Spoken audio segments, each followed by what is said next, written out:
Thank you.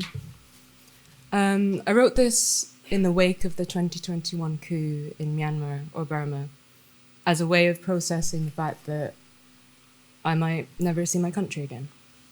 So this is Homecoming, Reflections on the Spring Revolution. Someone tells you to go back to where you came from.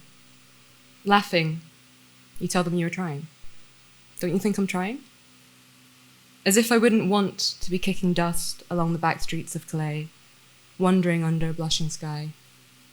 To breathe whispers of smoke and sandalwood as the scent of growing flora sweeps the hills.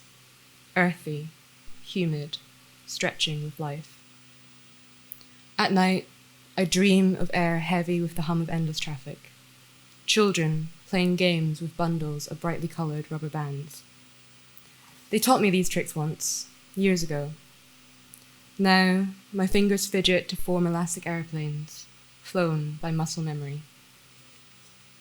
In the mornings, sugarcane, sticky and sweet and sipped through a straw. Fresh juice, served in blue plastic bags along the roadside.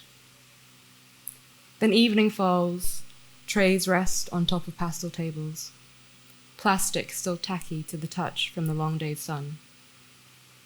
How nighttime blooms in tune with cooling air, how home comes alive in the dark. Leftover heat nestles into the cracks in the tarmac, making room in the atmosphere for boundless conversation. Slowly, slowly, the city wakes over rounds of hot tea. First, steaming green leaves with a touch of bitterness, steeped to refresh ourselves after a heavy dinner.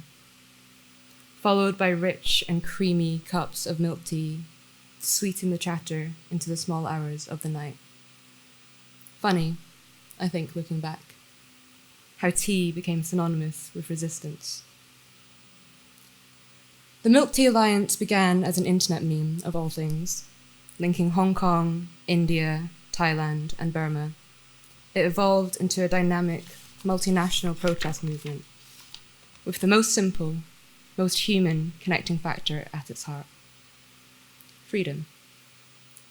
The freedom to explore your own streets as you please, to gossip with friends, to make idle chatter or ruminate on life with the stranger at the table next to you, to sip tea and watch your city passing you by. Under the buzz of fluorescent bulbs, we pass around bowls filled with fried and grilled and stewed delights. Every once in a while, a song floats over from a tinny radio, speakers blasting off the next motorbike that pulls up to the curb. Everyone drives these here, outnumbering cars on the road by a mile. I close my eyes, picture myself on the back of my cousin's motorbike, winding down the narrow mountain roads. Forests line the cliffside, awash in rapturous green. I remember it well. I tried to call this home, but I'm fooling no one, not even myself. A spring revolution is a powerful phrase. A rebirth, a rising. And still, sometimes I catch myself thinking I will only know these memories on the back of my eyelids. Picture after picture floods in, the same streets we walked, now blood-stained, dry earth raging, haunted in the heat of midday. These images became the first thing I checked at night, in the morning, and the last thing I checked at night, until I could take it no longer. Yet when the internet blackouts began, it was easy to see how quickly a country could disappear. Crossed out of the map, the world's eyes blind to the horrors. I don't know how to mourn. You never taught me. Thank you.